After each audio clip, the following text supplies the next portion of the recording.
Bueno, bienvenidas a todas a esta sesión sobre Antonio Gramsci, que va a correr a cargo de Jaime Pastor. Y antes de nada, me gustaría recordaros que mañana, en el contexto de este curso que hemos organizado, tenemos una sesión especial con Toni Negri a la 1 en esta misma sala.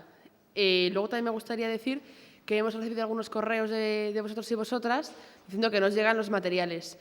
Si no, vais a hablar con Adriana, que está ahí en la mesa, pero de todas maneras, revisad en vuestra carpeta de spam, porque es una lista a la que os hemos invitado y tenéis que aceptarlo. O sea, estar en la lista para que os lleguen los materiales. Y bueno, si os parece, pues empezamos ya.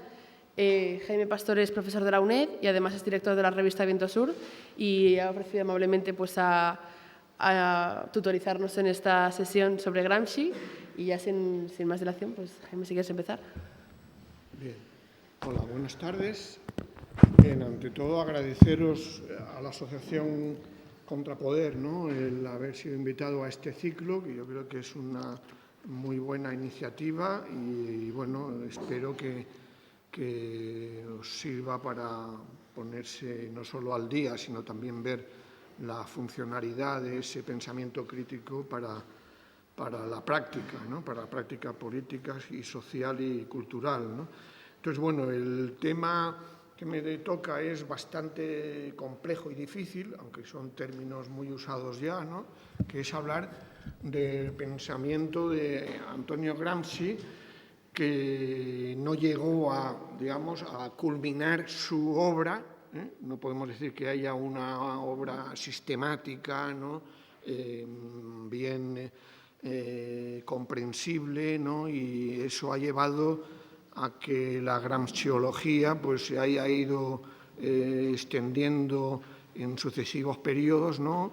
Afortunadamente, Gramsci en la etapa del estalinismo fue olvidado, pero luego volvió al primer plano a partir de los años 60 y hoy estamos viendo que está de nuevo de actualidad, ¿no? Entonces, bien,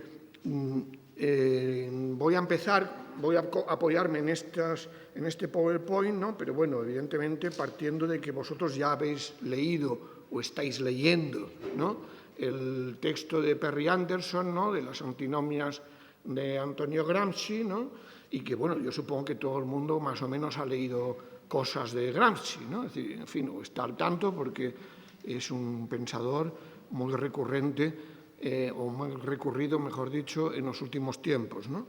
Entonces, bueno, creo que primero hay que empezar por recordar el contexto histórico, ¿no? Es decir, que como veis aquí, claro, Gramsci es un dirigente del Partido Comunista Italiano, bueno, viene del socialismo, se afilia al Partido Comunista, juega un papel dentro de lo que es la revolución de los consejos de 1919-1920 en Italia, bajo el impacto de la Revolución Rusa. Sobre la Revolución Rusa él escribió un libro que llamó La Revolución contra el Capital, ¿no?, en el sentido de que decía, bueno, pues que no se adaptaba a la presunta ortodoxia marxista de que había que esperar a que la revolución se desarrollara en los países capitalistas más avanzados, ¿no? Pero claro, también explicaba cómo había un factor clave que podía explicar el proceso ruso, que fue la Gran Guerra, ¿no? Sin la Gran Guerra probablemente no se habrían dado las condiciones objetivas para que un factor subjetivo, como fue el partido bolchevique, transformara la crisis rusa en revolución, ¿no? Entonces, por eso saludaba la revolución rusa y al mismo tiempo señalaba, de alguna manera, la anomalía que suponía frente al marxismo ortodoxo y al mismo tiempo revalorizaba el papel de Lenin en ese proceso triunfante, ¿no? Pero claro, luego vino la victoria del fascismo, luego hubo el fracaso sobre todo de la Revolución Alemana, ¿no? Es decir, que realmente la Revolución Alemana fue lo que generó esperanzas de extensión de la Revolución Rusa, de no permitir que quedara aislada, y no fue así, y asistimos luego a la victoria del fascismo en Italia y luego al ascenso del nazismo en Alemania, ¿no? En ese marco se habían ido dando debates ya dentro de la Tercera Internacional, había una reorientación dentro de esa Tercera Internacional, que después de lo que se había considerado el periodo de la ofensiva revolucionaria llevaba a considerar que se estaba entrando en otra coyuntura, ¿no? En una coyuntura de relativa recuperación del capitalismo frente a lo que había sido la amenaza de las revoluciones obreras, ¿no? Y en ese marco, desde la Internacional Comunista, se plantea por parte de Lenin, pero también por parte de Trotsky y otros, ¿no?, la necesidad de lo que se llamó la política de Frente Único Obrero, ¿no?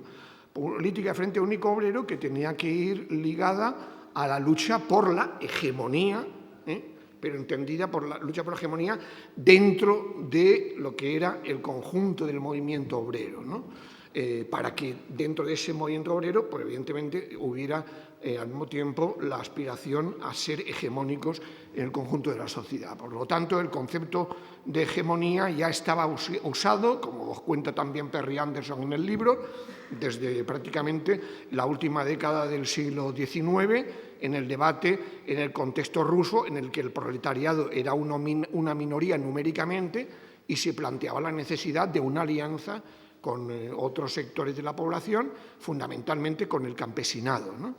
Entonces, bueno, en ese marco es cuando ya hay, digamos, también un ascenso del estalinismo en la URSS y empieza a haber el giro ultraizquierdista del Quinto Congreso, ¿no?, en el que se considera que se está entrando, a partir sobre todo de 1927-28, en otra fase de crisis del capitalismo profunda, y se da un giro frente a la política de Frente Único Obrero anterior, se da un giro que se considera ultraizquierdista por parte de la oposición de izquierdas, que lleva a considerar que, bueno, pues que el fenómeno del fascismo era un fenómeno secundario, lo importante era la lucha contra el capitalismo, y en ese sentido no tenía sentido las políticas de Frente Único con los partidos obreros, ¿no?, los sindicatos, frente a amenaza, ¿no?, y esa amenaza fascista.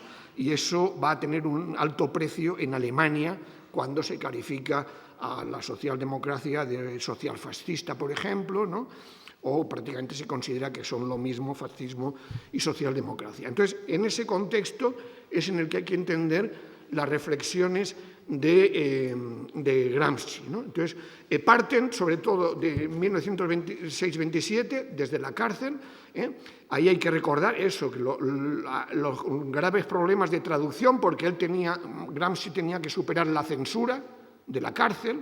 No tenía libros, de Marx solo tenía un libro, no tenía acceso a la gran material de la literatura marxista, ¿no?, aunque iba pidiendo a sus amigos que le facilitaran libros, ¿no?, y luego tenía que evitar la censura, pues no hablar de proletariado, sino hablar de clases subalternas, no hablar de marxismo, sino hablar de filosofía de la praxis, ¿no? Es decir, no hablar de socialismo o comunismo, esas palabras no aparecen por el problema de la censura, ¿no?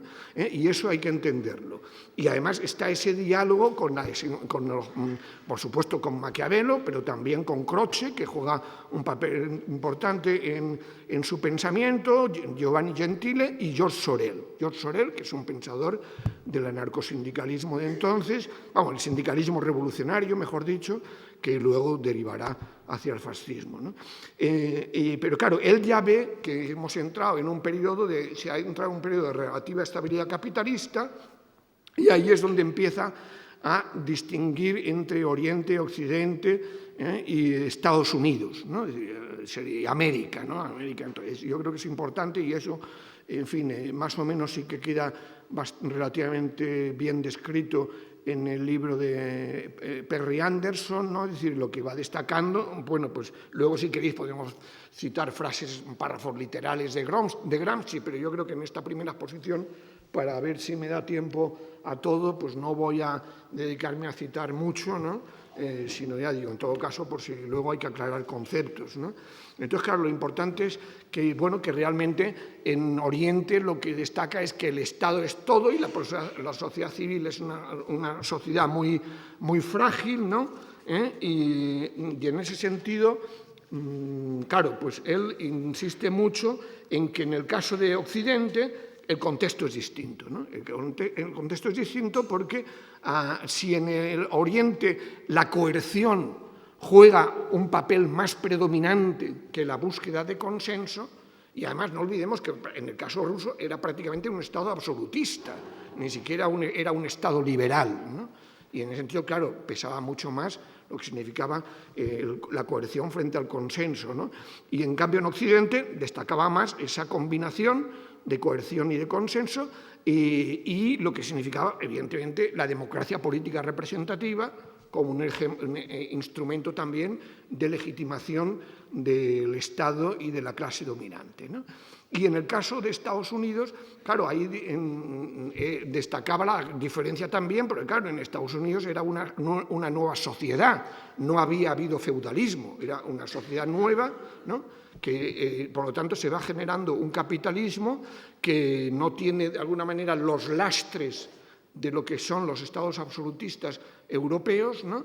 Y en ese sentido, claro, pues hay mayor peso de la sociedad civil también, mayor peso también de la economía, ¿no? Y el Estado se irá construyendo sobre la base de ese nuevo marco capitalista y de la nueva estructura de clases que se va conformando, ¿no? Pero claro, él ahí ve precisamente ya el papel del fordismo como modelo que se va a ir extendiendo a Europa Occidental, en un contexto que, bueno, esto no está explicitado aquí, en el contexto ya que es el del imperialismo, ¿eh? El imperialismo que se ha conformado ya abiertamente a partir de la segunda mitad del siglo XIX, pero que ya con la guerra del XIV ya empieza a manifestar también las contradicciones interimperialistas, ¿no? Entonces, claro, por eso en el caso estadounidense está la famosa frase de que la hegemonía nació en la fábrica, sin clases parasitarias y sin instituciones de mediación previas, ¿no? Entonces, en ese sentido, claro, él relaciona esto con su preocupación por polemizar con el economicismo que considera dominante dentro de la Internacional Comunista, ¿no? En los primeros manuales soviéticos que se van haciendo en la URSS, ¿no? Entre ellos uno de Bukharin, y él los critica diciendo, bueno, no se puede, digamos, codificar el pensamiento de Marx tal como se está haciendo y además dando una visión prácticamente de que hay una determinación absoluta de la economía sobre la política, ¿no? Y entonces, claro, ahí su preocupación es reformular la metáfora base-superestructura, que era una metáfora para Marx, ¿no? Y destacar precisamente que hay una interdependencia clara entre ambas, ¿no? Es decir, que evidentemente las relaciones de producción son clave, la estructura de clases es clave, pero eso no quiere decir que no haya una capacidad desde el plano de la superestructura como metáfora, ya digo, es decir, el plano de la política, desde el plano de la cultura, el plano de la sociedad civil en general y de lo que es la conformación de una sociedad política, de ir también modificando la relación de fuerzas entre las clases. Es decir, lo analiza en términos interactivos, ¿no?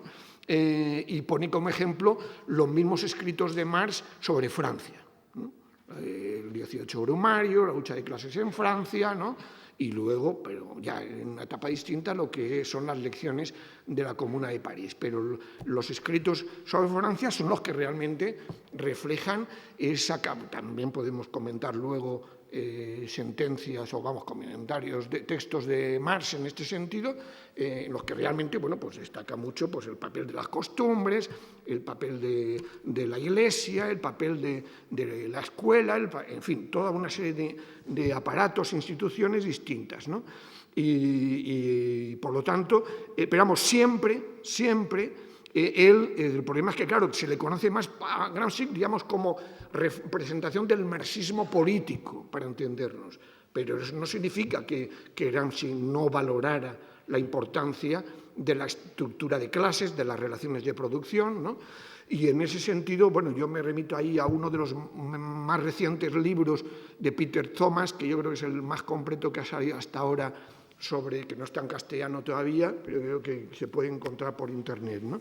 Y lo importante es que él mismo, por ejemplo, era muy amigo de Piero Sraffa. Piero Sraffa, no sé si os suena, pero era también un economista que ha sido un referente en el debate, por ejemplo, sobre la ley del valor, ¿no? Que le facilitaba libros, ¿no? Y también se pueden ver notas en los escritos de Gramsci. Claro, estamos centrándonos sobre todo en los cuadernos de la cárcel, ¿no? Desde la cárcel, en los que realmente insiste mucho en esa interacción, interdependencia, pero como en última instancia, evidentemente, las relaciones de producción son claves para... es decir, no se puede pensar en una visión culturalista de la hegemonía, como veremos luego, ¿no? Y al mismo tiempo, Gramsci nunca renunciará a la lección que saca de la revolución de 1919-1920, es decir, la revolución de los consejos. Para él, los consejos siguen siendo un referente, ¿no? Un referente de la hipótesis revolucionaria. La hipótesis revolucionaria será aquella que llega a generarse en un contexto de doble poder, de dualidad de poderes, ¿no? Entre el poder establecido y el poder de los consejos, ¿no? Superando, eso sí, y esto, por ejemplo, yo cito ahí a Manuel Sacristán, que supongo que conocéis, que es uno de los principales marxistas de posguerra, que ha destacado mucho esto, ¿no? Es decir, y detrás de esto estaba, pero él asumía eso, pero al mismo tiempo tratando de superar el mismotismo con el modelo ruso, porque, insisto, como digo antes, para él no podía haber modelo ruso, porque había sido una anomalía, ¿no? Para el marxismo y gracias a la coyuntura internacional generada por la Gran Guerra, ¿no? Y en cambio estábamos en otro periodo histórico, en otro contexto, y por lo tanto no bastaba con pensar simplemente en prepararse para una hipótesis de doble poder, sino al contrario. El gran problema, como veremos luego, estaba en el antes, ¿no?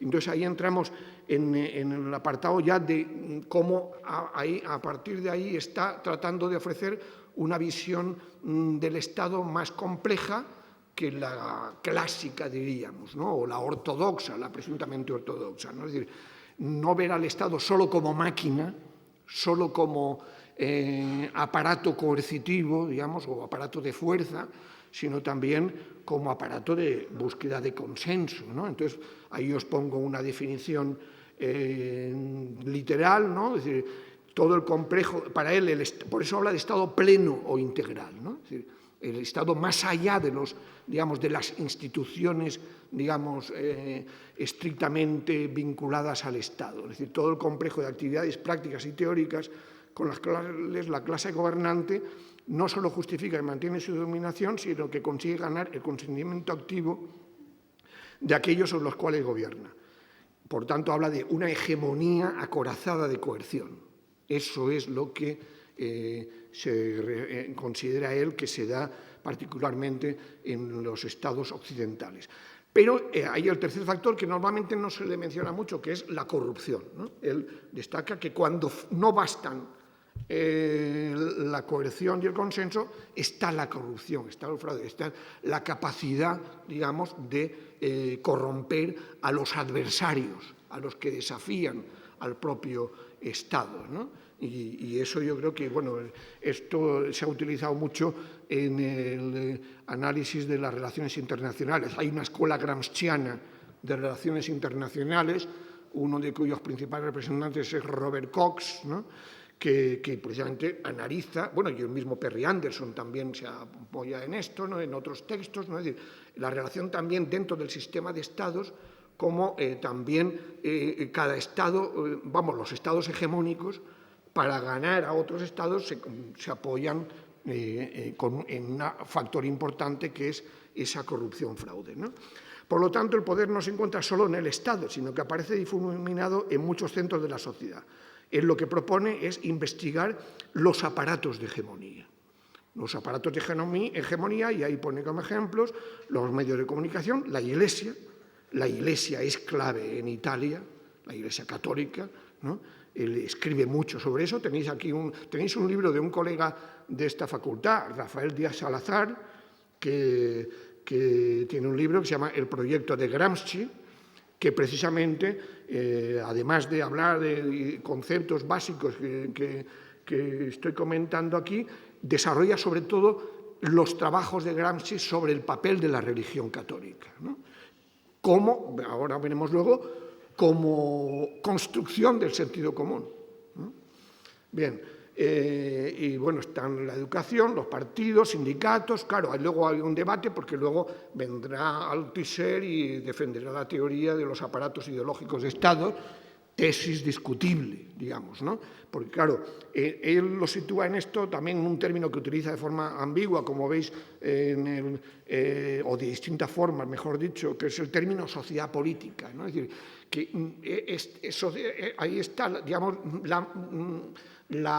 digamos, movilidad de los términos, ¿no? Y de los conceptos. Es decir, que sitúa estos aparatos ideológicos, pero no se identifica con las instituciones estrictamente estatales, ¿no? Entonces nos movemos dentro de esa idea plena, integral, que va más allá, ya digo, de una definición formal, institucional del Estado.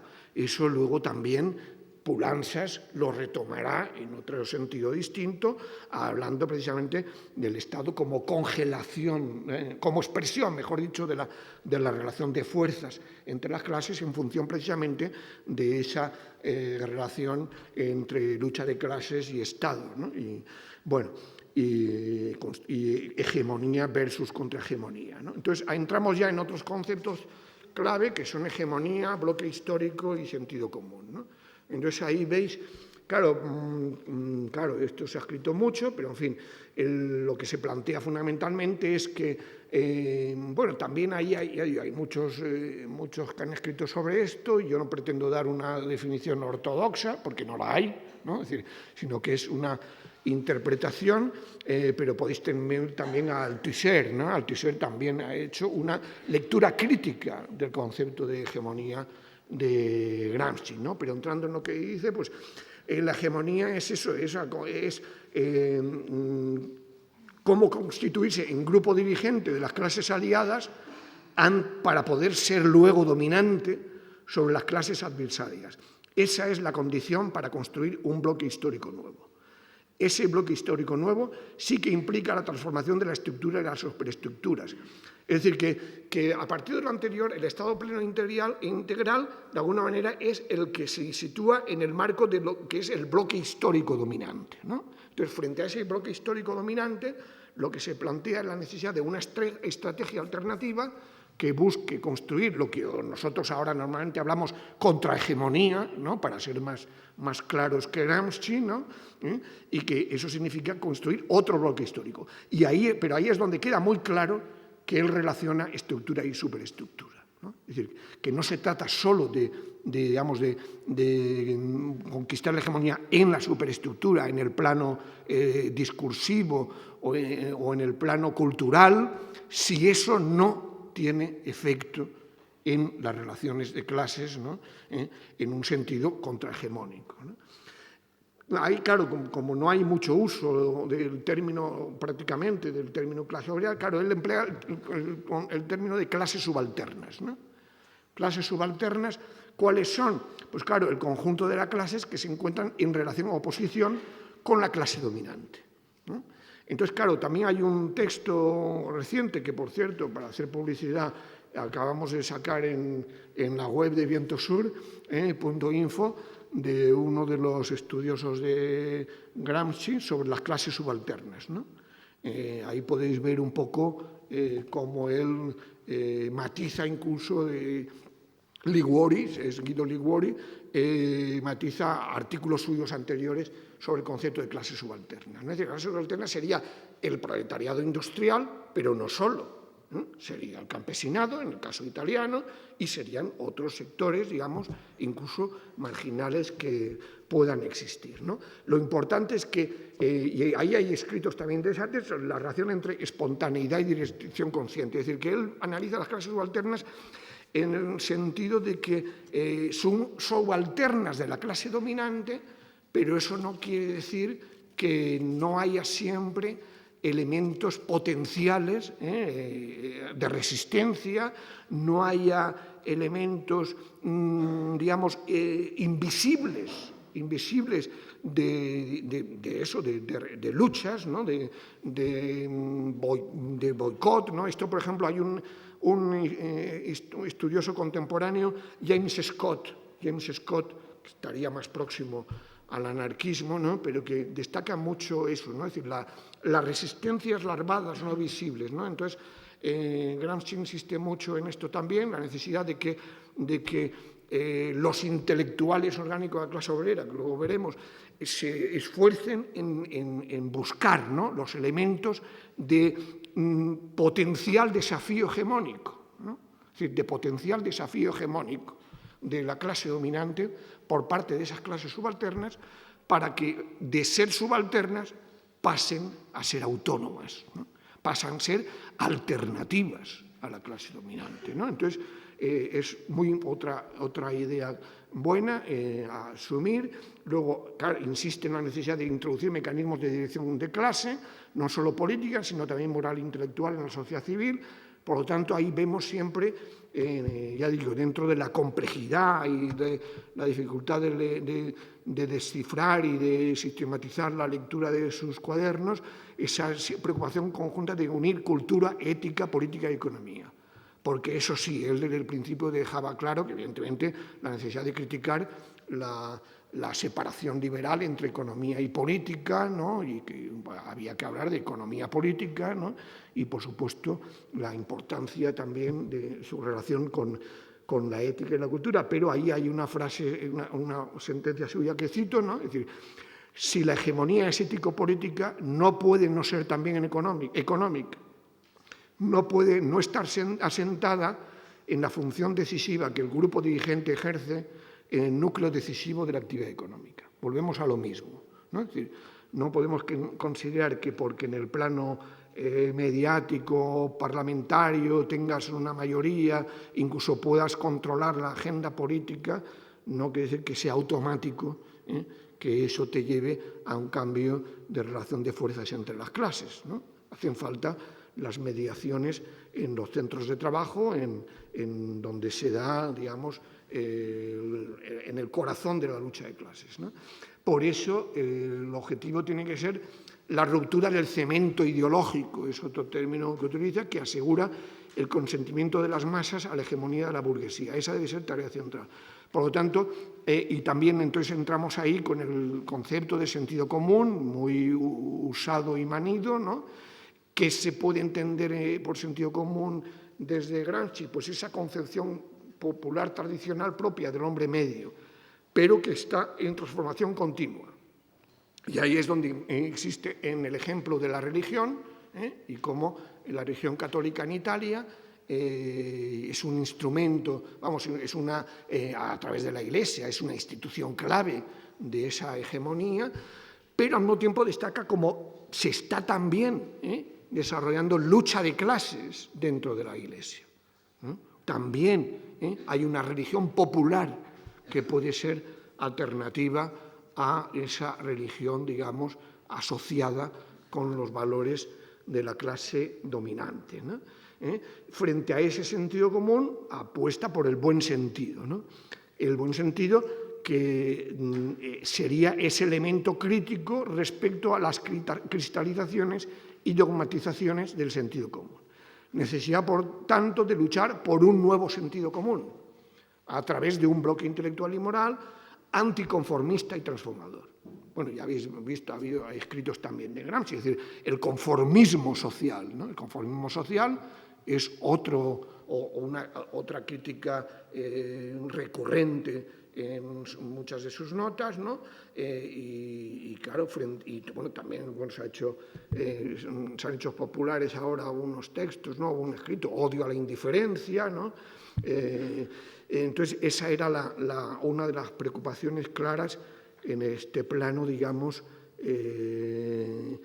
ético-político, cultural, ¿no? Entonces, entrando ya en el terreno de la estrategia, pues claro, ahí ya entramos en cómo precisamente de las lecciones de la imposibilidad de seguir un modelo ruso y de las especificidades de Occidente y del periodo político, económico en el que se estaba, no olvidemos que él está bajo el fascismo italiano, ¿no? Entonces, en ese contexto es el que distingue, insiste en la necesidad de utilizar las metáforas que no eran nuevas en él, ¿no? Es decir, que evidentemente eso había sido ya utilizado dentro de la socialdemocracia, ¿no? Kautsky frente a Rosa Luxemburgo, ¿no? Es decir, Kautsky insistiendo en la guerra de desgaste solo, pensando en que, bueno, pues que si había gran guerra, luego la revolución llegaría de forma más o menos automática, ¿no? Frente a eso, Rosa Luxemburgo dice, no, guerra de desgaste sí, pero hay que preparar la huelga general revolucionaria de masas, ¿no? Para transformar, para dar el salto a la guerra de movimiento, ¿no? Él retoma esos debates, ¿no? y insiste en la necesidad de la guerra de posiciones, ¿no? Como tarea prioritaria para crear un nuevo consenso y una nueva voluntad colectiva, ¿no? Y por consenso, claro, entiende la necesidad de transformar los intereses corporativos en intereses solidarios, es decir, lo que diríamos pasar de la lucha económico-sindical a la lucha política, ¿no? Para articular ese bloque histórico premonitorio de un nuevo tipo de sociedad. Y está ese concepto de voluntad colectiva nacional popular, ¿no? Que la desarrolla a partir de las lecciones de la Revolución de 1919-1920, de ver cómo el proletariado del norte quedó aislado frente a la burguesía italiana y al Estado italiano, precisamente porque no se planteaba una estrategia de ganar la hegemonía en la sociedad italiana y, sobre todo, de buscar una alianza con el campesinado, el Mezzogiorno del Sur, ¿no? Y esa había sido el gran error, ¿no? No haber pensado en eso, y además teniendo en cuenta que, bueno, que siempre hay que partir del ámbito nacional para pasar a internacional, como retomaré luego, ¿no? Es decir, entonces, construir una voluntad colectiva nacional popular, construir un pueblo como conjunto de clases subalternas bajo la dirección de la clase obrera, que sea capaz de suscitar un espíritu de decisión, ¿no? Un espíritu de decisión que sería de alguna manera, pues eso, amigo-enemigo, ¿no? Es decir, una relación de amigo-enemigo en la sociedad, ¿no? Y que, por lo tanto, a partir de ahí esté dispuesto a enfrentarse a las clases dominantes y a desligarse de sus sistemas de consenso. Pero ahí insiste en esa batalla previa, que pues, en realidad lo entiende como reforma intelectual y moral, pero cuando habla de reforma está hablando en sentido fuerte, de lo que significó la reforma protestante, ¿no? La reforma protestante italiana, que como bien analizó Max Weber, ¿no? Aunque también de alguna manera de forma unidimensional, ¿no? En la ética protestante y el espíritu del capitalismo, pues de alguna manera, sobre todo el calvinismo, ¿no? El calvinismo aparece como Lutero, pero sobre todo el calvinismo como el funcional al nuevo capitalismo, la nueva clase emergente que se va desarrollando con el capitalismo de entonces, ¿no? Entonces él plantea la reforma intelectual y moral en ese sentido fuerte, ¿no? Es decir, lo que hace falta es realmente provocar, digamos, un cambio, una revolución cultural, en realidad, dentro de la clase obrera italiana y en ese proceso de construcción de pueblo, que de alguna manera había sido la lección que sacó Lenin en los últimos años de su vida, ¿no? Cuando vio precisamente que había habido una revolución política y social en Rusia, pero no una revolución cultural. Y él lo que vio inmediatamente después fue el crecimiento de una burocracia ascendente y en un contexto de pasividad de una clase obrera, también además debilitada por lo que había significado la guerra civil rusa, ¿no? Entonces, para Gramsci también está muy, muy clara esa enseñanza del devenir de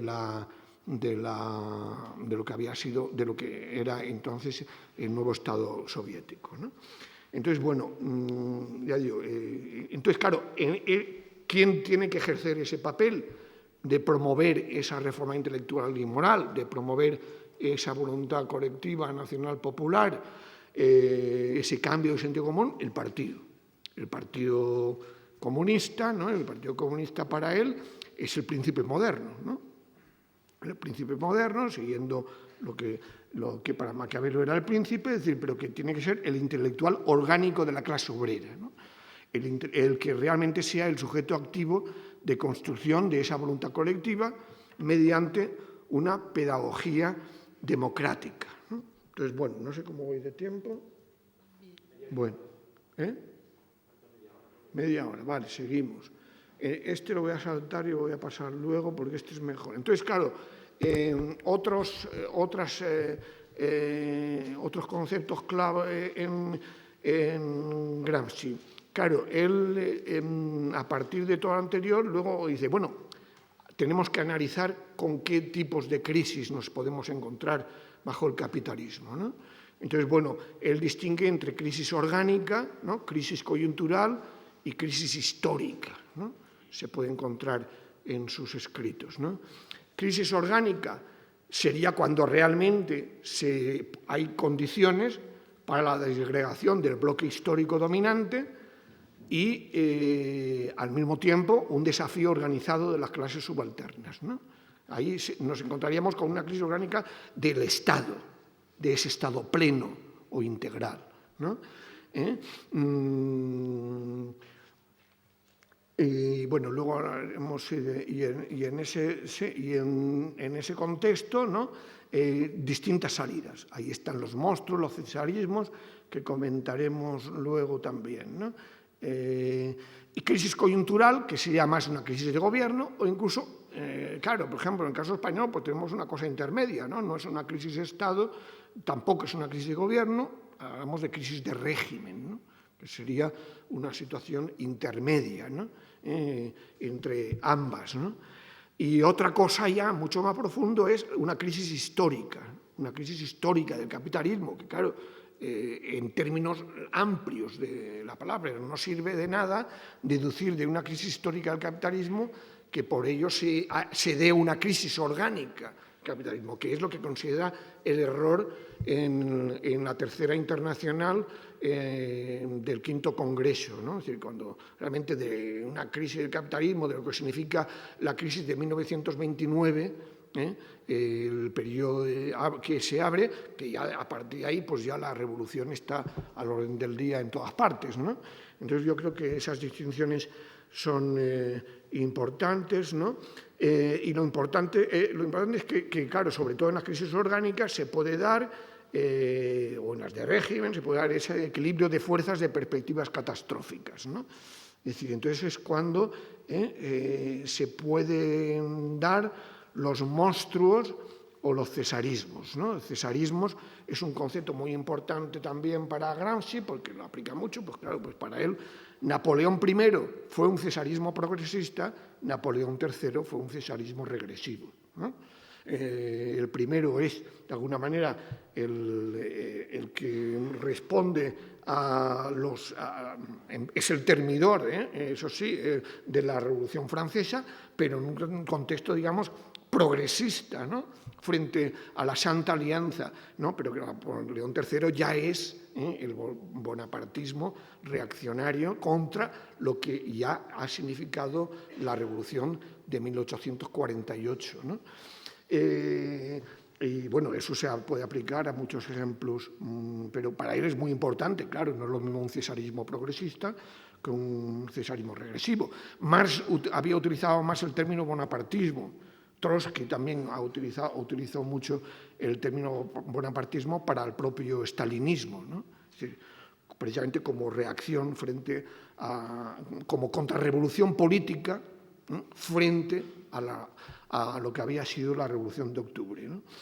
Bien, y entonces ahí, claro, en ese contexto, pues se plantea en esos periodos de crisis, es cuando se plantea la necesidad de luchar por la hegemonía, de construir alianzas de clases, de evitar el transformismo, ¿no?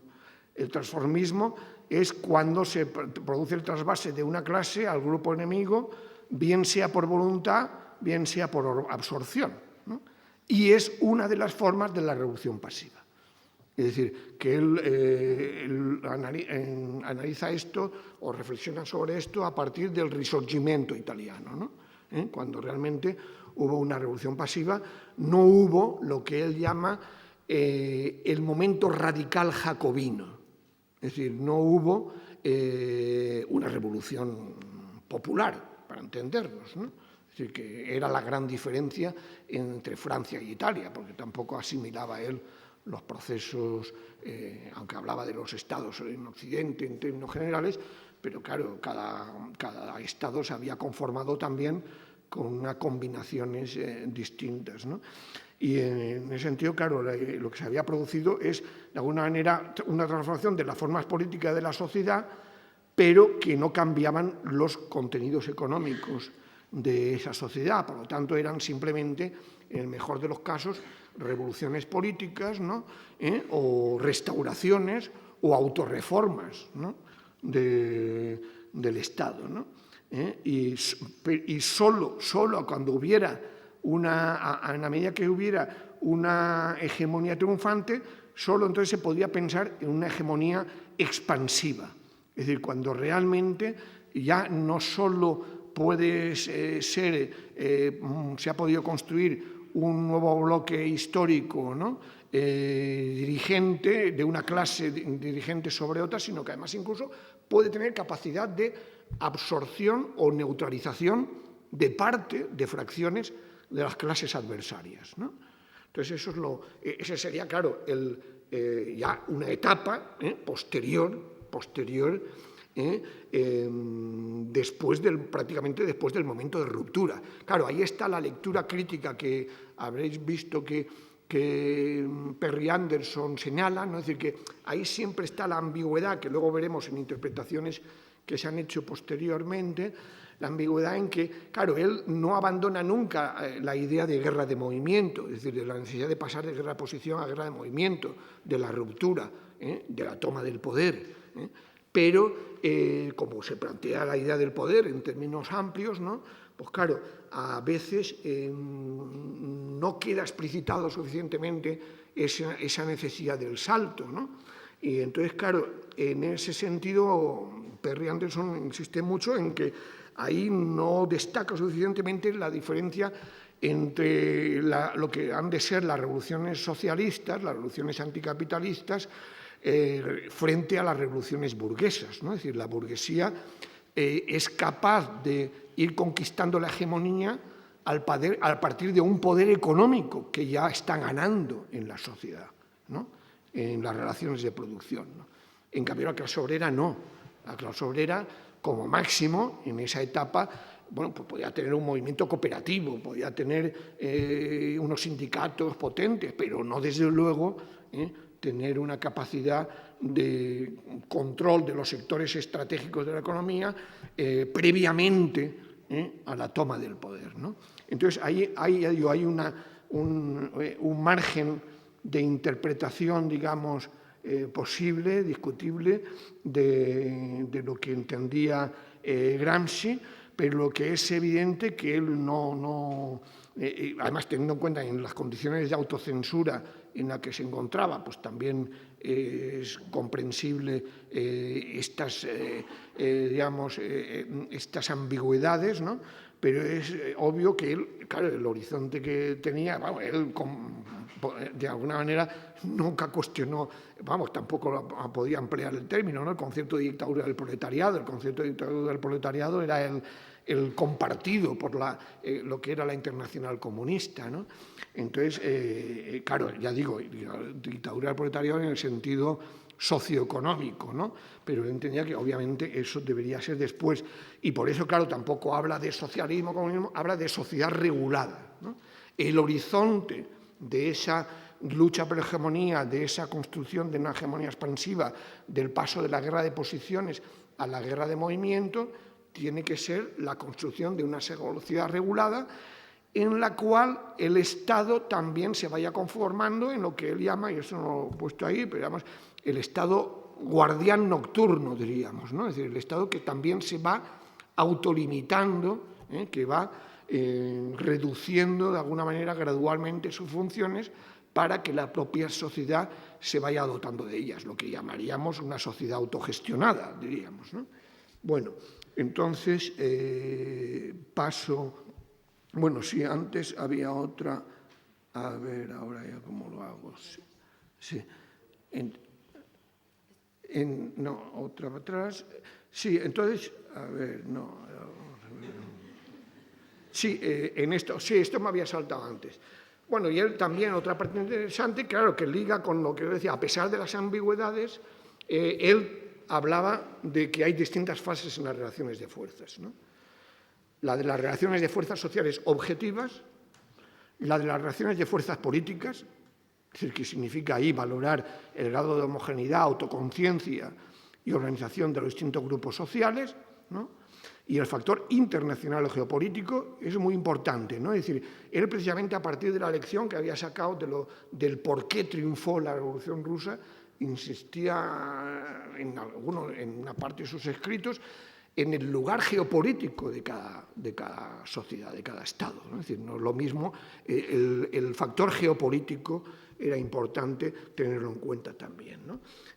Y luego, claro, lo importante es que en esa relación de fuerzas se pasara del nivel económico corporativo al de la solidaridad de intereses y al de una conciencia ético-política de clase.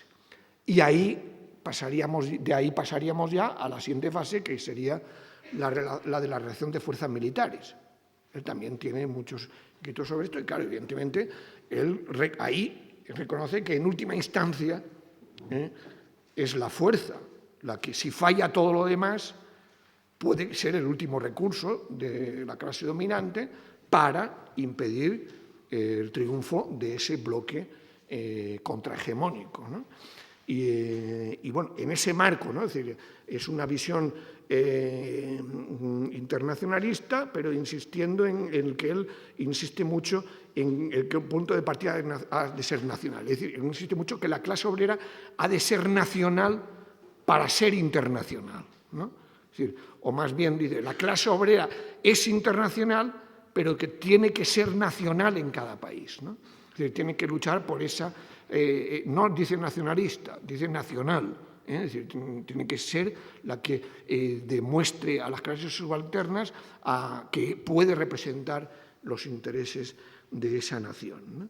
Bien, entonces, y luego ya, pues para ir a la última parte, pues claro, ya sería más discutible todo esto, claro, ya estarían las interpretaciones, ya digo, de pensamiento de Gramsci, pues claro, lo que desde mi punto de vista, claro, esto ya es una valoración mía, pues claro, Gramsci prácticamente, pues eso, se ha tardado mucho en publicar el total de sus cuadernos, ¿no? En italiano y luego ya en otras lenguas, ¿no? Es decir, que se ha tardado mucho en leer a todo Gramsci, digamos. Quizás el libro este que os decía de Peter Thomas es el que se ha escrito con un dominio más completo de sus trabajos, ¿no? Pero claro, tras Gramsci, pues ya a partir del golpe de Estado en Chile de 1973, fue retomado con lo que el mismo Althusser llamó una lectura derechista de Gramsci, ¿no? Es decir, la lección que sacó la dirección del Partido Comunista Italiano es que, bueno, no bastaba con tener un 35% de votos en el Parlamento, había que aspirar a la mayoría parlamentaria, a más del 50%, había que pensar en algún tipo de compromiso histórico, digamos, con otra fuerza, y en el caso italiano, con la democracia cristiana, ¿no? Y había que poner en primer plano la vía parlamentaria y cultural, ¿no? Para alcanzar la hegemonía, ¿no? Y eso, claro, iba acompañado de una tendencia a concebir el Estado como relativamente neutral, ¿no? Es decir, como bueno, un campo de luchas, ¿no? Con una lectura, ya digo, discutible, porque claro, yo creo que dentro del marxismo siempre, y eso se ha compartido, la existencia de una autonomía relativa del Estado. evidentemente. Pero esa autonomía relativa del Estado, como bien dice el adjetivo, es relativa. Es decir, está en relación con cuál sea el grado de conflicto de clases, de lucha de clases, ¿no? Y en función de eso, bien, el Estado puede tener mayor o menos autonomía, pero eso no cuestiona la naturaleza de clase de ese Estado, ¿no? Entonces, eso es lo que, de alguna manera, es un poco lo que también está detrás de los escritos de Gramsci, ¿no? Pero desde el punto de vista lo que hizo el eurocomunismo, ahí pongo los ejemplos de las críticas de Althusser y las de Ernest Mandel, las que insistían en que ahí lo que había era esa lectura derechista de que hablaba solo del Gramsci que insistía en hegemonía político-cultural, nunca habló Gramsci de la mayoría parlamentaria, eso sí, ¿no? Dejando de lado la lucha por la hegemonía en el plano socioeconómico, ¿no? Y claro, pues eso explica desde el punto de vista también la evolución de esos partidos. Estaría la lectura populista de Ernesto Laclau, que de alguna manera también tiende a resaltar la autonomización de la política, ¿no? Es decir, la autonomía de la política frente al plano socioeconómico, ¿no? Que tampoco es fácil, es decir, que tampoco, es decir, no pretendo simplificar a Laclau, pero que también él luego pues, ha matizado, ha ido contestando a sus críticas y demás, pero sí hay una tendencia a considerar que desde el plano de la política, digamos, se puede, es decir, una tendencia a sobrevalorar lo que sería el terreno discursivo, ¿no? Es decir, los discursos, es evidente, máxime en una sociedad contemporánea como la actual, son performativos, eso es evidente, pero tienen unos límites. Depende del contexto, depende de qué temas estén en la agenda política y depende de qué ocurra en el plano sociomaterial. Si quieres pasar de meter un tema en la agenda política a no solo meterlo, sino meter también la decisión sobre cómo resolver ese tema de la agenda política, ¿no? En fin, entonces ahí yo creo que ahí está la discusión sobre, claro, dentro de esa concepción neogramsciana, pues claro, el problema es que en esa concepción del populismo, pues el problema es que qué cadena de equivalencias de demandas se generan, porque el riesgo es que en función de la construcción con tendencia simplificadora de un pueblo frente a una oligarquía, se dejen de lado determinadas demandas. Es decir, puede haber demandas articuladas, pero considerar que algunas demandas no son compatibles o restan en lugar de sumar para la construcción de ese pueblo, ¿no? En fin, luego si queréis podemos discutir más sobre esto, ¿no?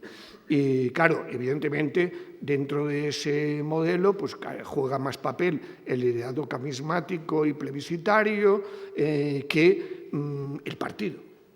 Es decir, una idea de partido, que sea un partido intelectual orgánico, que sea un partido que desarrolle una pedagogía democrática en la sociedad y que evidentemente tenga un anclaje social, territorial y en los centros de trabajo, que no sea solamente una superestructura política, ¿no?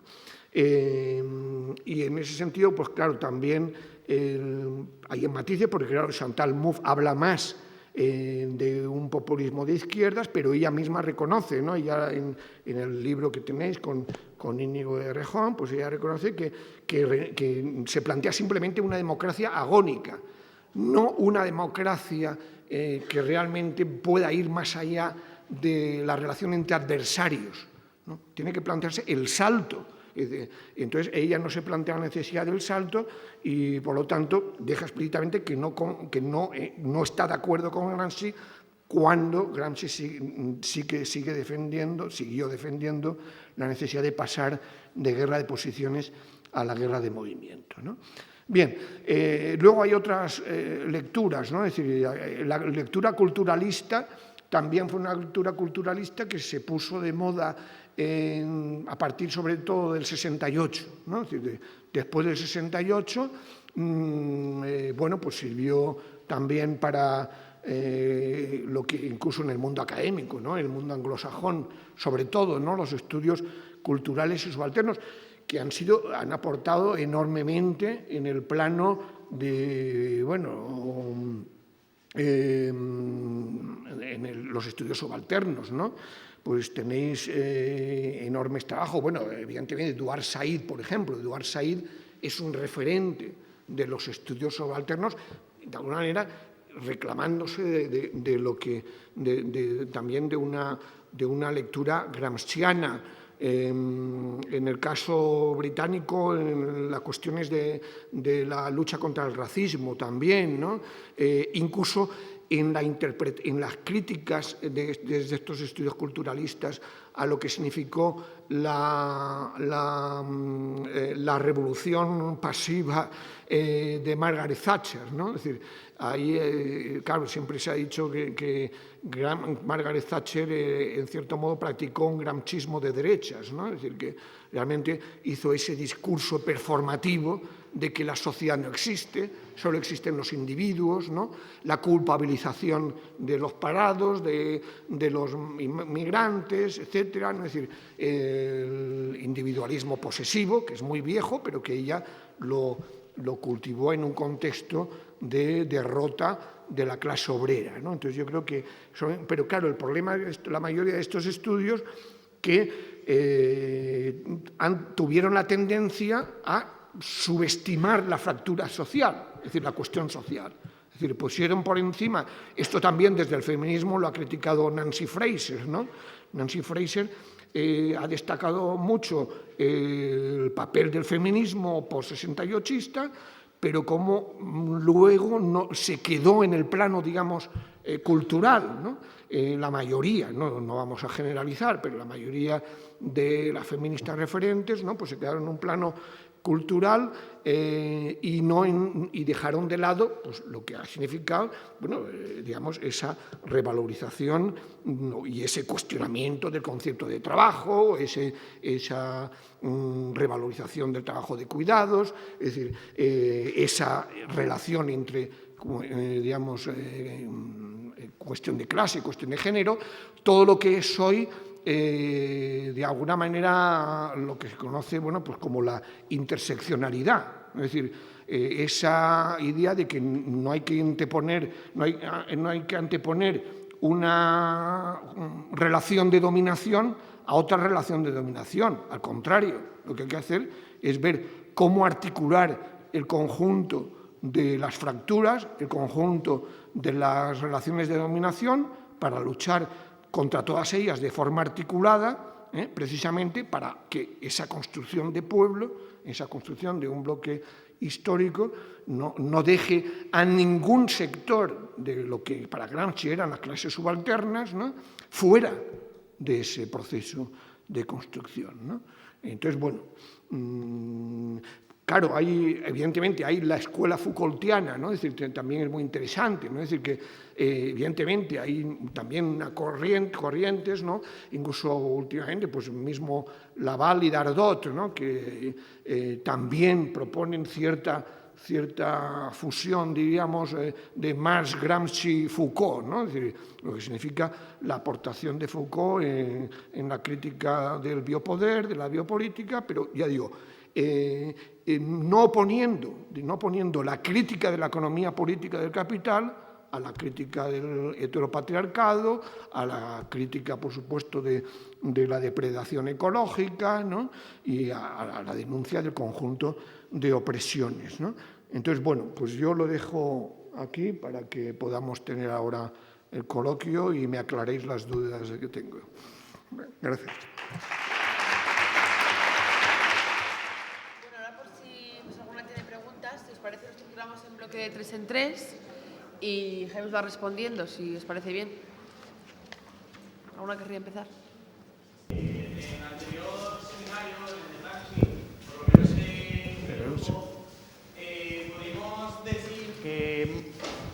gracias. Pudimos decir que en el bloque histórico de Gramsci se basaba sobre todo en iglesia, educación y... y medios de comunicación. Muchas gracias.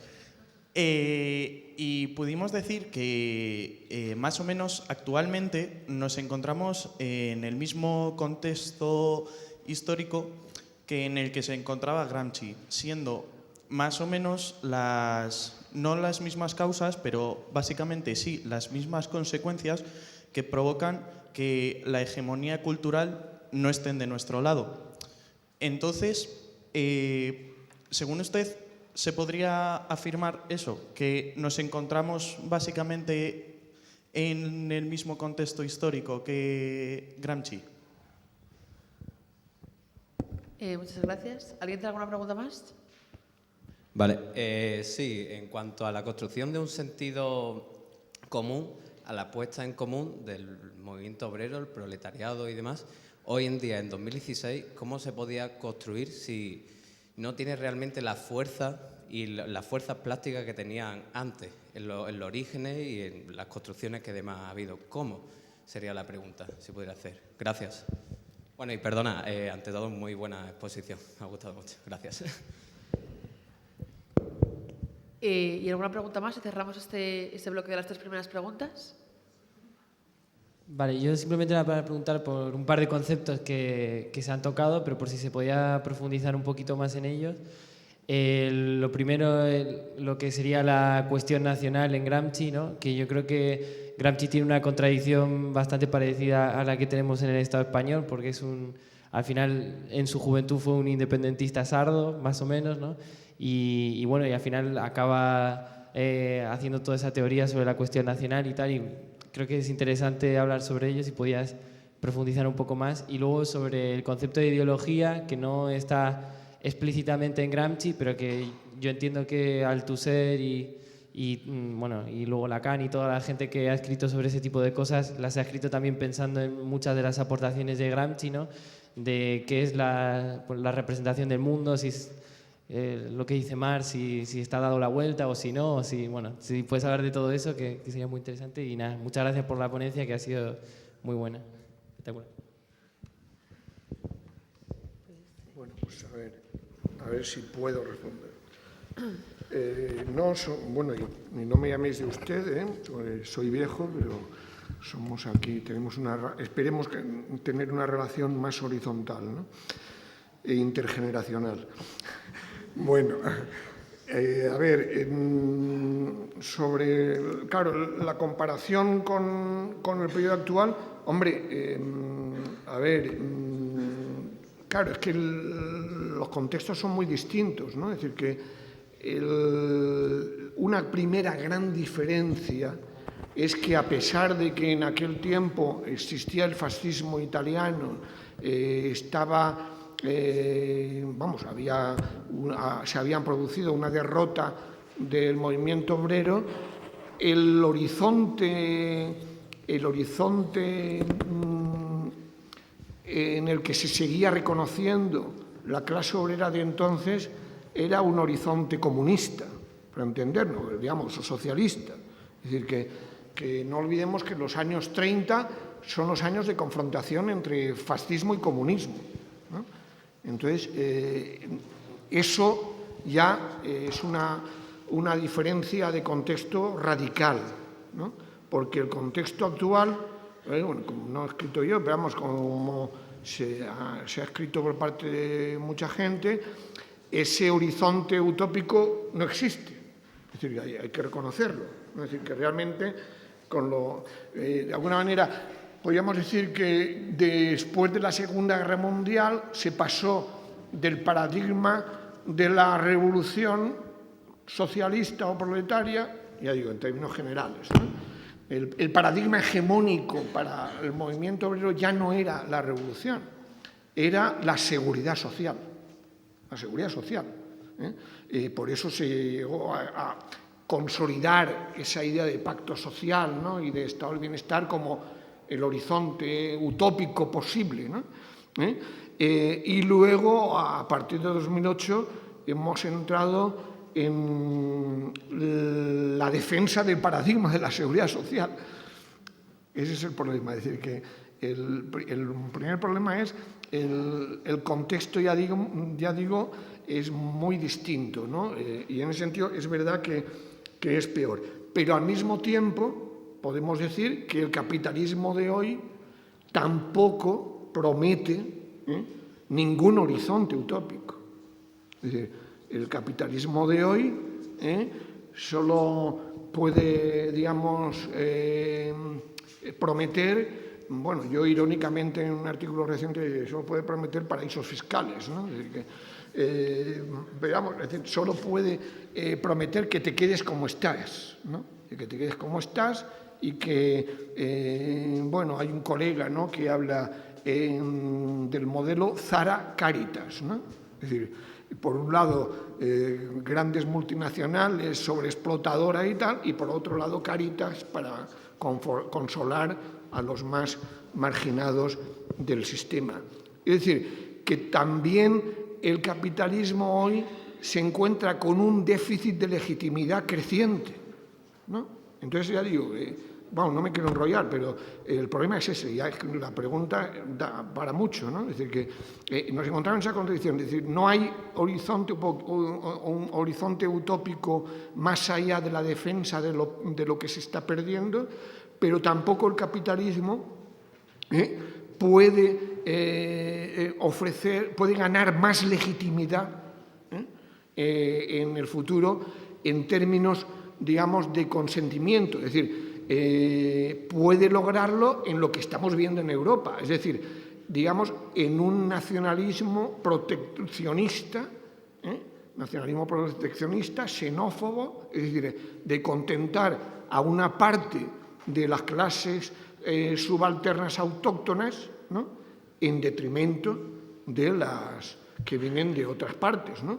Entonces, bueno, pero bueno, como la cosa estaba en el plano cultural, pero claro, ya digo, en el plano cultural no es tan difícil cuestionar, es decir, que hoy no se puede decir que tenga adhesión activa el discurso del capitalismo, no hay una adhesión activa, lo que hay es, digamos, legitimidad por falta de alternativas, ¿no? Es decir, ese es el gran problema. El gran problema es demostrar que hay alternativas. Es decir, que ese discurso del TINA que había antes de 2008 se puede cuestionar, ¿no? Y por lo menos sí hay alternativas de ruptura con este capitalismo neoliberal. Por lo menos este capitalismo ultra neoliberal u ordoliberal bajo la hegemonía del capitalismo renano, ¿no?, pues evidentemente puede ser cuestionado, ¿no? Entonces, en ese sentido yo creo que sí hay ideas de sentido común que sí están penetrando en la gente. Es decir, lo que es evidentemente aquí la batalla contra los desahucios ha sido clave, es decir, el derecho a la vivienda, una vivienda digna, yo creo que sí se ha convertido en algo asumible que han tenido que aceptar todos los partidos, evidentemente sin reconocer todas las condiciones que plantea la PA, pero ahí sí ha habido un cambio en el sentido común importante, ¿no? Es decir, que podemos hablar de otros temas que han ido entrando en la agenda, como los temas del bien común, ¿no? Es decir, los bienes comunes, el común. Bueno, pues es algo que está en disputa, es decir, está en disputa con lo privado, con unas privatizaciones que se han demostrado que no solo benefician a una lumpenburguesía, ¿no?, sino que además son ineficaces. Es decir, son más costosas, en fin, llevan a la corrupción y demás. Es decir, el carácter corrupto de este capitalismo también queda muy claro, ¿no? Es decir, que con su naturaleza sistémica. Es decir, que yo hablaría más de que, en ese sentido, si estaríamos...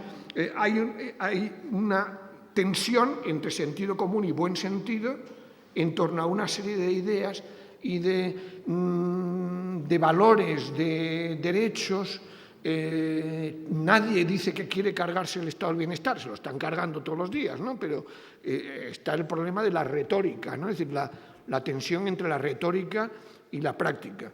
Entonces, bueno, ya digo, yo creo que, y evidentemente, tenemos las nuevas tecnologías, entonces, sin sobreestimar, porque claro, no hay que sobreestimar el papel de las nuevas tecnologías, el papel de las redes sociales, pero sí que han jugado un importante en lo que unos colegas de Derecho Constitucional llaman el imperio encriptado, ¿no? Es decir, cada vez es más difícil al poder actual ocultar la verdad. Es decir, el papel en ese sentido subversivo que han podido jugar en Wikileaks, la denuncia de Wikileaks, ¿no? el Snowden, ¿no? Es decir, toda una serie de personajes, bueno, que además hemos visto que bueno, no me quiero enrollar, pero en fin, yo creo que en ese sentido tenemos un frente ideológico, cultural, mediático, que desde luego permite aprovechar a fondo ese potencial transformativo de la denuncia y de los discursos, digamos, antisistema, ¿no? Es decir, que eso yo creo que no hay que subvalorarlo. Entonces, claro, ya digo que el contexto es distinto en cuanto a horizontes, digamos, de expectativas, pero al mismo tiempo sí hay elementos en disputa entre sentido común y buen sentido. La otra, lo de la clase obrera de sentido común, pues claro, pues es mucho más complicado, porque claro, el problema es que evidentemente, claro, si hablamos en términos globales, pues como ya sabéis, hay hoy más proletariado, incluso industrial, que antes, a escala mundial. Pero claro, si hablamos de Europa occidental, hablamos de nuestro país, pues es evidente que no, pero luego en China hay un proletariado industrial enorme, potente, ¿no? Pero claro, ya digo, si nos referimos a nuestros países, ¿no? Pues es evidente que lo que hay es una pérdida de centralidad estratégica en las relaciones de producción del proletariado industrial, una mayor segmentación de la clase obrera, si entendemos por clase obrera, en el sentido marxista, el conjunto de las personas obligadas a vender su fuerza de trabajo para poder vivir. Es decir, que realmente no puedan ni siquiera soñar en ser clase media. Entonces, antes del 2008 todo el mundo quería ser clase media e incluso se autodefinía de clase media, ¿no? Porque podían endeudarse, ¿no? Pero ahora hemos visto lo que ha significado, es decir, el papel del crédito como compensación de la devaluación salarial, pero ahora hay devaluación salarial sin crédito, ¿no? Sin ni siquiera capacidad de endeudamiento, ¿no?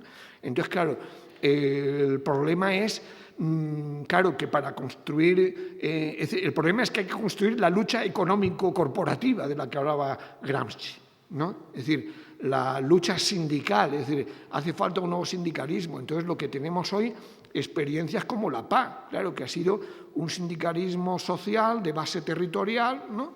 Que además con una componente de origen no autóctono importante, ¿no?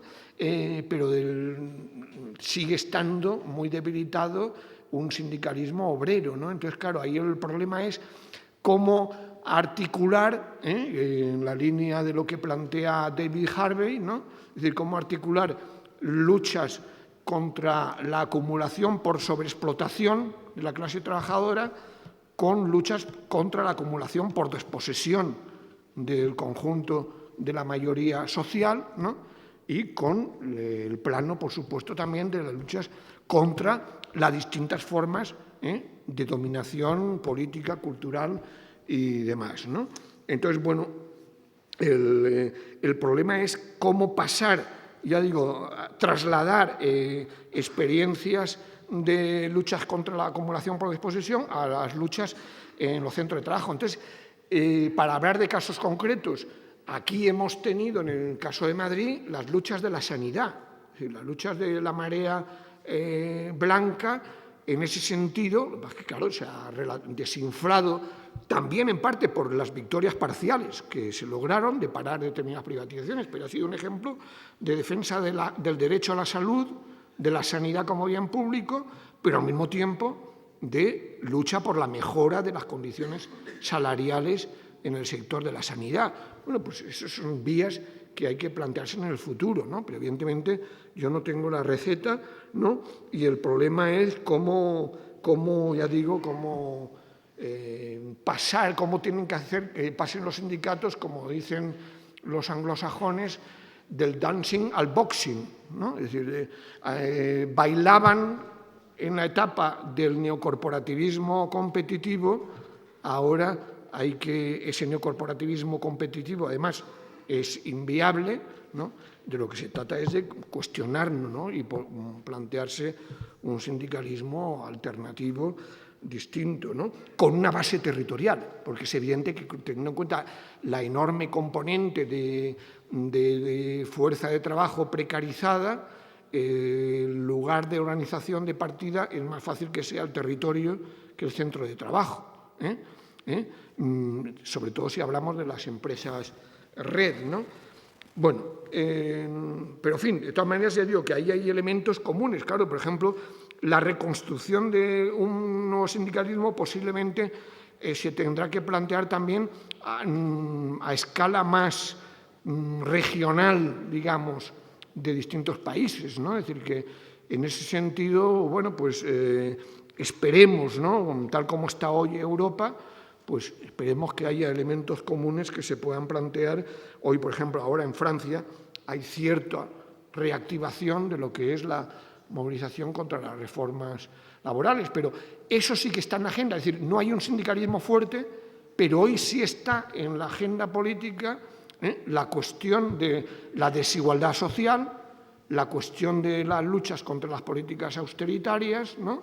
Y la denuncia clara de que en lo único que están de acuerdo las distintas fracciones del capital es en que van a seguir la devaluación salarial y el empeoramiento de las relaciones laborales, ¿no? Por lo tanto, ahí siempre hay un potencial de respuesta. Respecto a la cuestión nacional, bueno, pues tampoco desarrolló mucho, pero yo creo que de lo que he podido leer de Gramsci, pues su reflexión es a partir sobre todo de lo de Mezzogiorno, ¿no? Están recogidos sus textos en uno de los primeros libros que se publicaron aquí de Gramsci, que se llamaba La cuestión meridional, ¿no? Y ahí destacaba precisamente eso, ¿no? De que el problema es que el fascismo supo aprovechar, ¿no? El fascismo supo aprovechar esa falta por parte del Partido Socialista, del Partido Comunista Italiano, de preocupación por la población campesina del sur, ¿no? Y eso permitió que el fascismo apareciera como alternativa demagógica frente al capitalismo de entonces, ¿no? Y bueno, lo que planteaba es que había que tener en cuenta el desarrollo, él lo planteaba en términos de desarrollo desigual del capitalismo. Hay que tener en cuenta que en cada país hay que tener en cuenta el desarrollo desigual del capitalismo que se genera para ver qué estructura de clases diferenciadas se da, para ver dónde están las clases subalternas y para ver cómo unificarlas en torno a una voluntad colectiva nacional popular que bueno, que evidentemente, claro, tenía que ver con una respuesta alternativa al proceso que había significado el Risorgimento como vía de construcción de la unidad italiana, ¿no? Entonces, bueno, pues ahí lo que él era muy crítico, es decir, decía reconocer las particularidades, pero no el particularismo, ¿no? Es decir, esa era la idea, pero dejar muy claro que la clase obrera tenía que aspirar a ser la clase dirigente para esa unidad nacional, pero oponiendo, digamos, lo nacional popular a lo nacional burgués. Y la ideología, pues claro, el problema es que él, claro, pues también no emplea prácticamente ese término, ¿no? Es decir, que él emplea más, pues eso, el sentido común, ¿no? El sentido común, en el fondo, es la ideología de la clase dominante italiana, ¿no? La religión católica juega un papel clave en esa en esa ideología, pero sí hay elementos, ¿no? En fin, bueno, no sé si voy a poder encontrar ahí entre mis papeles, que él decía, insistía, incluso a veces de forma simplificada, es decir, que las ideologías de alguna manera son las formas en las que se expresa el contenido de las relaciones de producción. Es decir, que a veces insistía en que esto no era mecánico, no era mecanicista, pero no se podía separar, ¿no? Es decir, las ideologías tenían que ver con, en función de quiénes las empleaban, qué tipo de ideologías eran, con las relaciones de clase en cada país, ¿no? Eso es lo que te puedo decir. Así que si seguimos otra ronda, si queréis. ¿Más preguntas? Vale. Bueno, yo voy a introducir un poco temas sobre las lecturas, más específicamente la populista, porque creo que es un debate que siempre se tiene hoy en día y que puede venir bien, ¿no? Para la CLAO podríamos decir que la hegemonía al fin y al cabo es articulación. Articulación de sectores populares en los cuales la clase no juega ningún papel determinante más allá de su propia contingencia, ¿no? Y entonces, por lo tanto, la esfera económica es una esfera más con un poder relativo, para nunca con un peso determinado o absoluto, sino simplemente una esfera más que en un momento tendrá más peso y en otros menos, ¿no? En Gramsci, sin embargo, la superestructura mantiene una estructura, ¿no?, económica que sostiene y que legitima, de alguna forma. Hoy vemos, sin embargo, que dentro de las batallas culturales hay ciertas resistencias, pero sí que el capitalismo no tiene ninguna dificultad a la hora de integrar ciertos aspectos que formaban parte de una contrahegemonía para seguir manteniendo su hegemonía intacta, ¿no? Como en el capitalismo rosa o en el capitalismo verde, ¿no? que hemos estudiado tantas veces. Sin embargo, en la economía pues podemos ver cómo Grecia ha sucumbido por mucha correlación de fuerzas subjetivas que pudieran mantener frente a la legitimidad de la troika.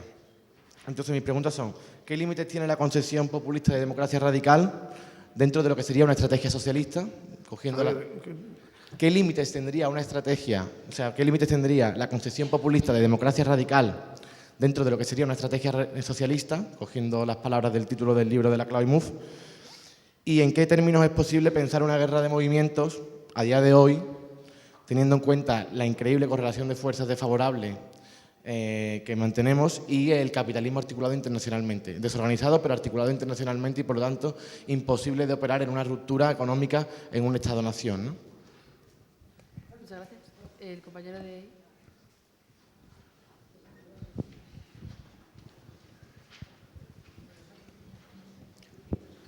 ¿Se me oye? Sí, sí, ¿no? Muchas gracias por la intervención, que creo que ha sido magnífica. Y bueno, a mí también me gusta mucho el diálogo intergeneracional cuando es horizontal, así que me tomo la licencia de coger esa batuta que nos ofreces del tuteo, así que si te puedo tutear, Jaime, te lo agradezco. Está claro que a la vista está que estamos en una facultad de políticas y sociología en Somosaguas y somos nosotros los que vamos a tener que recoger una de esas tres interpretaciones que se han hecho, en cierto modo, de Gramsci, que son la eurocomunista, la populista o la culturalista. Bueno, está claro que tendremos que pensar sobre ello o empezar a pensar, puesto que no veo a muchos docentes por aquí por la sala, entonces somos nosotros los que vamos a tener que empezar a pensar en ello. Y bueno, yo me admito el primero con bastante ignorancia con respecto a Gramsci. Has hablado de un concepto que me ha llamado la atención, que es el que tiene Gramsci acerca del Estado. Tiene una visión plena del Estado e integral. Y comentabas, si te he entendido bien, que el Estado no es solo una máquina coercitiva, sino también lo es de consenso, y por eso es un Estado pleno e integral. Bien, luego has hablado, sin embargo, de los corruptores que están por ahí presentes. Yo me preguntaba, sin embargo, cuando estabas hablando de los corruptores, de quiénes son estos exactamente, porque claro, está claro que si estamos hablando de los corruptores hoy, puede que no tengamos la misma interpretación que la que se tenía a principios o mediados, bueno, el primer tercio del siglo XX, ¿no? Entonces, me gustaría que formulara esa pregunta, sobre todo en torno a esos posibles corruptores que están por ahí, ¿quiénes son exactamente? Muchas gracias. Muchas gracias. ¿Alguien tiene una pregunta más?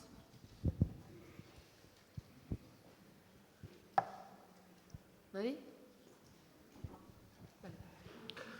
Bueno, pues a ver, no, lo que has planteado, claro, Yo creo que el problema es, digamos, yo creo que el populismo, como mismo Ernesto Laclau dice, es un método, ¿no? Es un método, es decir, que es un método de construcción de pueblo adaptado a cada contexto histórico, ¿no? De pueblo versus oligarquía, y en ese sentido es funcional y puede estar, digamos, hegemonizado por distintos discursos, ¿no? Es decir, que todo el mundo hoy habla de populismos de derechas y populismos de izquierdas, ¿no?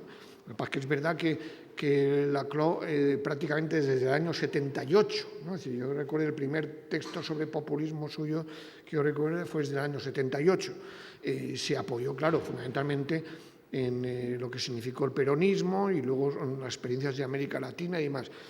Entonces, bueno, pues yo creo que evidentemente se ha demostrado funcional para derrocar a oligarquías, ¿no? Es decir, que es evidente que ha sido un método de construcción de pueblo con discursos relativamente simples, ¿no? Pero que fueron capaces, y con demandas también simples, que fueron capaces de articular ese pueblo, de construirlo y de dar un salto hacia la destrucción de esa oligarquía o a la construcción, digamos, de un nuevo régimen o un nuevo Estado, ¿no? Es decir, que eso es evidente, ¿no? Y en América Latina, pues bueno, el caso más claro, digamos, para mí es el de Bolivia, ¿no? Es decir, que ha sido un populismo que además ha sido subproducto de de unos movimientos sociales, de un ciclo rebelde, ¿no? Del ciclo rebelde surge una herramienta política, que es el MAS, un líder carismático, ¿no? Y que luego acaba ganando el terreno electoral. El gran problema con el populismo es cuando gana. Cuando gana es que entonces ya no tiene que...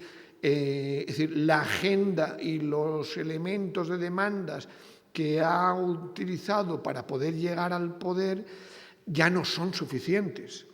Es decir, que tiene que plantearse, bueno, pues responder a la cantidad de temas que están en la agenda política, es decir, tiene que plantearse una hegemonía expansiva, que puede, es decir, o hegemonía expansiva o transformismo, ¿no? Es decir, que ese es el dilema en el que se mueven los populismos cuando llegan al gobierno, no al Estado.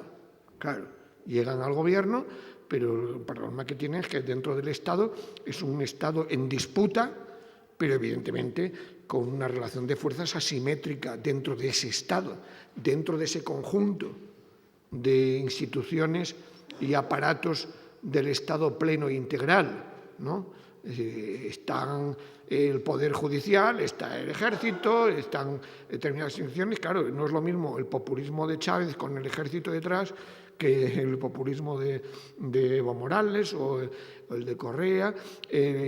No es la misma clase dominante la de Venezuela que la de Bolivia. Entonces, claro, ya digo que el problema del populismo está sobre todo eso, es decir, que realmente... más allá, es decir, una vez en el gobierno tiene que transformarse en otra cosa, o en izquierda rupturista o en izquierda reformista, para entendernos, ¿no? Es decir, que eso es lo que he dicho simplificadamente, ¿no?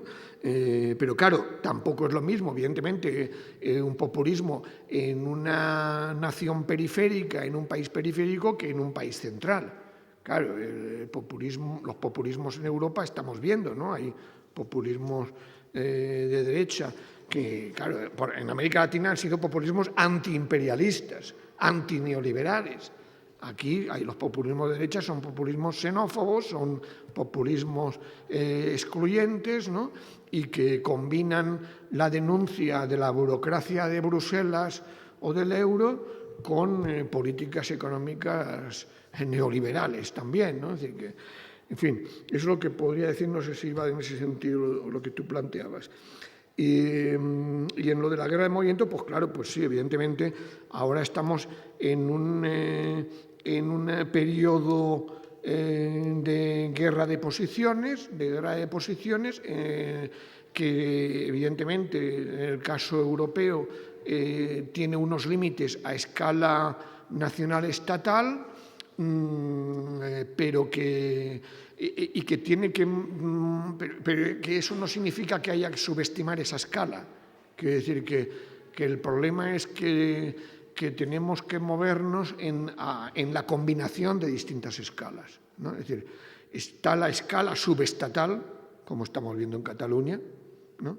Es decir, en Cataluña hay de alguna manera hay una disputa también es decir, allí se ha convertido en sentido común el soberanismo, ¿no? Pero dentro del soberanismo hay una concepción, digamos, nacional burguesa y una concepción nacional popular.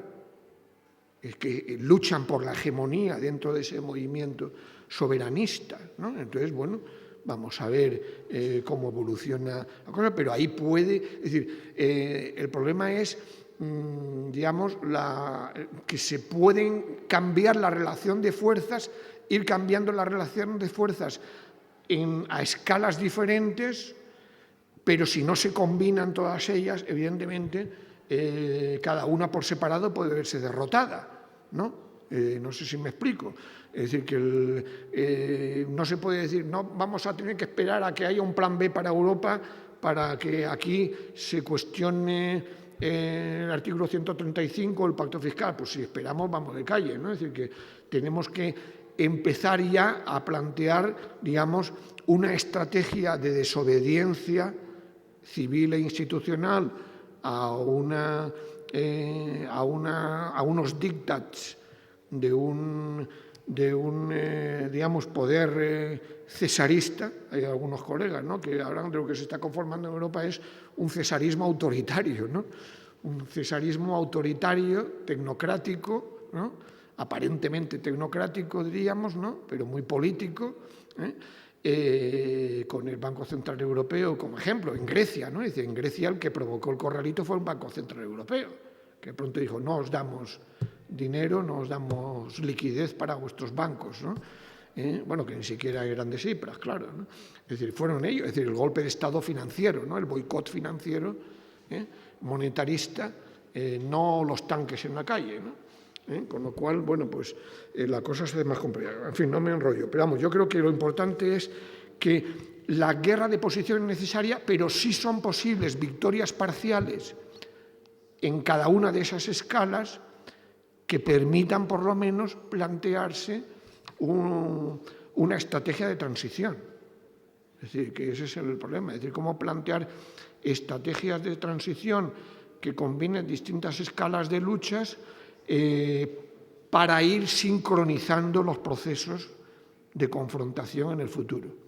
Más fácil decirlo que hacerlo, ¿no? Pero, bueno, sobre lo que has planteado del Estado, bueno, evidentemente, no, la corrupción es evidente que viene por parte de la clase dominante, ¿no? Es decir, que lo que hay es, claro, eso también David Harvey lo describe en uno de sus libros, ¿no? Creo que es este de las 17 contradicciones del capitalismo.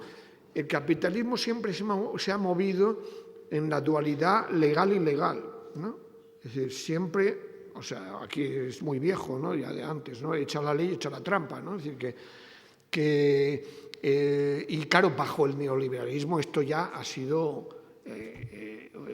explosivo, ¿no? Es decir, que lo que hemos visto es, claro, los paraísos fiscales en realidad son el ejemplo, es decir, los paraísos fiscales, el papel que han jugado y que juegan en el contexto de este capitalismo financiarizado no es decir, no lo ha jugado siempre, lo juegan a partir sobre todo de los años 80, ¿no? Es decir, digamos, y bueno, luego lo que ha significado, pues eso, digamos, la tolerancia, la impunidad, ¿no?